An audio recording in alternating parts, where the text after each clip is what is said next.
అండి. Hi sir. నమస్తే అండి. నమస్తే సార్. ఇప్పుడు తెలుగుదేశం ప్రభుత్వం బ్రహ్మాండంగా నడుస్తుంది, అభివృద్ధి కానీ సంక్షేమం కానీ. ఎన్నికల ముందు ఇచ్చిన హామీలన్నీ చంద్రబాబు గారు చేసుకుంటూ వెళ్తున్నారు, అన్నీ జరుగుతున్నాయి. ఇప్పుడు అసలు ఇవ్వని హామీ ఒకటి అద్భుతమైన కార్యక్రమాన్ని మొదలుపెట్టారు, అది నిన్ననే అనౌన్స్ చేశారు. అదేంటంటే పేదలకి ఇళ్ల స్థలాలు పట్టాలు.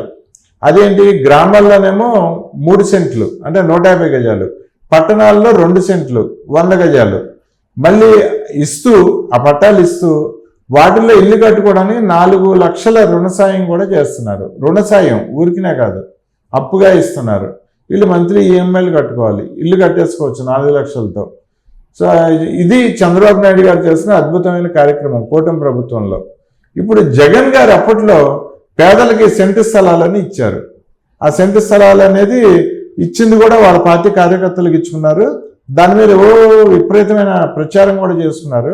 కానీ తీరా ప్రజలు స్థలాలు శాంక్షన్ అయిన వాళ్ళు వెళ్ళి చూసుకుంటే ఆ స్థలాలన్నీ ఎక్కడో చెరువుల్లాగా మునిగిపోయినాయి, వర్షాలకి మునిగిపోయినాయి. పనికిరాని స్థలాలు, అసలు ఇళ్ళకి కట్టుకొని ఉండటానికి కూడా పనికిరావు. ఆ సెంటు స్థలంలో అసలు పేదవాడు ఇల్లు ఎలా కట్టుకుంటాడో, అందులో ఎంత ఇల్లు వస్తుంది, వాడు ఒక భార్య, ఒక బిడ్డ, ఒక మనిషి అంటే 3 కుటుంబ సభ్యులు ఆ ఇంట్లో ఉండటానికి అసలు పనికి వస్తుందా? దాన్ని విపరీతమైన ప్రచారం చేసుకున్నారు. పేదల్లో కూడా విపరీతమైన వ్యతిరేకత వచ్చింది. అప్పుడు జగన్మోహన్ రెడ్డి ఒక లెట్రిన్ కానీ ఒక బాత్రూమ్ కానీ సెంట్లో కట్టుకుంటాడు ఆయన ప్యాలెస్లో, మాకు మాత్రం సెంటు స్థలంలో ఇల్లు మొత్తం కట్టుకోమని ఇస్తున్నాడు అని చెప్పి ఆ సెంటు స్థలాలు అందుకున్న వాళ్ళు కూడా ఎవరు ఓట్లు వేయలేదు జగన్మోహన్ రెడ్డికి. ఘోరమైన ఓటమి చెందాడు. ఇప్పుడు చంద్రబాబు గారు మంచి మంచి లొకేషన్స్లో, సిటీలో కానీ విలేజెస్లో కానీ ల్యాండ్స్ ఇస్తున్నారు. విలేజెస్లోనేమో 3 సెంట్లు, సిటీల్లోనేమో 2 సెంట్లు. ఏం చెప్తారు చంద్రబాబు నాయుడు గారి సంక్షేమం, జగన్మోహన్ రెడ్డి సంక్షేమం ఎలా ఉంది పాలన? జగన్ గారి సంక్షేమం వైసీపీ కార్యకర్తల వారికే. చంద్రబాబు సంక్షేమం హద్దులు లేవు. ప్రతి ఒక్కరికి, పేద ప్రజలు ప్రతి ఒక్కరికి చెందింది చంద్రబాబు నాయుడు గారి అభివృద్ధి. అది ఆల్రెడీ మనం చూసి ఉన్నాం గత ఆయన పాలనలో. ఇప్పుడు అప్పట్లో జగన్ గారి పాలనలో జగనన్న కాలనీలని ఉండేది. ఆ కాలనీలు ఎవరివి? వైఎస్ఆర్సీపీ వాళ్ళవి. అక్కడ పేదోడు ఇల్లు కట్టుకునింది లేదు. ఎందుకు లేదు? అక్కడంతా కుంటల్లోనూ చెరువుల్లోనూ ఊరి బయట కట్టారు. అది శ్మశానాల దగ్గర. అక్కడ కట్టింది ఎవరికో అక్కడ కట్టేశారు. అక్కడ ఇప్పుడు ఏమైంది? చెత్త చెదారాలు. ఇప్పుడు వర్షాకాలం, వర్షాలు వచ్చి ఊర్లో మందాగి వాళ్ళకి అడ్డాగా మారి ఇలా తయారైంది. ఇప్పటికీ అలాగే ఉన్నాయి. ఒకవేళ కొన్ని ఇళ్ళు ఉండింటే, కట్టి ఉంటే, అవి వైఎస్ఆర్సీపీ కార్యకర్తలను మాత్రం నేను స్ట్రాంగ్గా చెప్పగలను. ఇప్పుడు చంద్రబాబు నాయుడు గారు అసలు ఇవ్వని హామీది ఇమ్మీడియట్లుగా తర్వాత ఆయన చేయొచ్చు. సార్కి ఆ మంచి మనసు ఉంటుంది. కానీ ఇమ్మీడియట్లుగా ఎందుకు చేశారంటే, డబల్ మర్రి జగన్ గారి పరిపాలన కంటే ఎక్కువ సెంట్లు, 3 సెంట్లు ఇచ్చి, ఆయన 1 సెంట్ ఇస్తే ఆయన 3 సెంట్లు ఇచ్చి, ఇటు పట్టణాల్లో కానీ ఇటు పల్లెటూరులో కానీ చంద్రబాబు నాయుడు గారు మీరు ఎక్కడుంటే అక్కడ, ఊరు బయట కాదు ఎక్కడ కాదు, మీరు ఎక్కడుంటే అక్కడ ఇల్లు కట్టుకోవడానికి ప్లేసులు, సెంట్ల స్థలాలు పెంచాడు. ఇది మనం ఆనందదగ్గ విషయం ప్రజలు. అలాగే సెంట్లు కూడా పెంచాడు, ప్రతి ఒక్కరికి గుర్తించాడు. దీంతో పాటు సార్ ఇక్కడ అసలైన పాయింట్ నాకు ఒకటి చెప్పుకోబుద్ధి అవుతుంది. అసలు రాజధాని నిర్మాణమే ఓ పక్క మైండ్కి బ్లాక్ అవుతున్న సార్కి పేదోడి ఇంటి నిర్మాణం కూడా ఒకటి అటు జరగాలి, ఇంకోటి ఇటు జరగాలి అనేది ఆలోచన చేయడం అనేది చాలా నాకు హ్యాపీగా ఉంది సార్. ఎందుకంటే సార్, ఒకప్పుడు పెద్దోళ్ళు అనేటోళ్ళు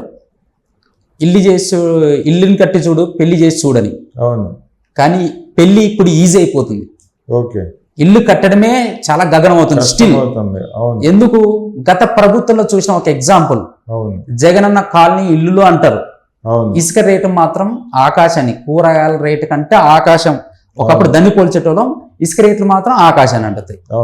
ఈ టీము పేర్లు ప్రచారాలు, ఆ టైము ఇసుక కొనాలంటే పేదోడు బాధ. ఈ నలిగారు సార్ ఆ ప్రజలు. ఇప్పుడు ఇసుక ఈజీ అయింది, ఆ సెంట్ల స్థలాలు పెరిగాయి, పెద్ద స్థలాలు వచ్చాయి, ఇసుక ఈజీ అయింది. దానికి తోడు సారు గారి నమ్మకం, ఆశ, కృషి ఫలితంగా ప్రధానమంత్రి PMAY యోజన దాని కింద లింక్ చేసి ఆ బెనిఫిట్స్ కూడా ప్రజలకు అందివ్వాలని చెప్పేసి 2 లింకప్ చేసి అందించడం అనేది అసలుకి ఎంత శుభ పరిణామం అంటే ఆ ఇల్లు లేని పేదలకు తెలుస్తుంది సార్. జనాభా పెరుగుతుంది, ఉమ్మడి కుటుంబం అలాగే లేదు. నాకు ఒక ఇల్లు కావాలని కొడుకులు అలా వెళ్ళిపోతున్నప్పుడు 3 ఇల్లు, ఒక కుటుంబానికి ఒక 3 ఇల్లు అంటే ఎలా సార్? ఒక ఇల్లే పడిపోతుంది, పేదోడికి ఉండట్లేదంటే ఆ పేదోడికి ఇంకో ఇల్లు ఇచ్చి నీ స్థలం నీళ్ళు ఇంకో ఇల్లు చూడు నీ బిడ్డలకైనా రేపొద్దున అలా బెనిఫిట్స్ చేకూర్చడం అనేది ఎంతవరకు సాధ్యం సార్? 4 లక్షలు. ఇంకా నేను విన్నది ఏంటంటే 60% కేంద్రం, 40% రాష్ట్ర ప్రభుత్వం అన్నారు. 100% ఇవ్వమన్న చంద్రబాబు నాయుడు గారు సిద్ధం సార్. మీరు మారిన చంద్రబాబు నాయుడు గారు చూస్తారు అన్నప్పుడు నాకు దీంతో అర్థమవుతుంది సార్ ఆయన ఏంటో, ఆయన గ్రేట్నెస్ ఏంటో. ఇసుకనే కొనలేకపోయినా ఆ ప్రజలు అలాగే ఉన్నాయి సార్. అది గవర్నమెంట్ పథకం ఇవ్వలేదు, ఓన్ గా కట్టుకుందామంటే ఇసుక ఇవ్వలేదు అప్పట్లో పేదోడికి. ఇటు లబ్ధి చేకూరలేదు, అటు ఇసుక లభించలేదు. అలాంటి వాళ్ళని గుర్తొచ్చి సారు ఈ టైంలో మళ్ళీ ఒక ఆశలు చేకూరించడం అనేది చాలా ఆయనకు మనస్ఫూర్తిగా నమస్కారం పెట్టుకోవాలనిపిస్తుంది సార్. ఇది మాత్రం చాలా చాలా చాలా గొప్ప విషయం. ఎందుకంటే ఇల్లు అనేది చాలా పెద్ద ఎమోషన్ సార్ పేదోడికి.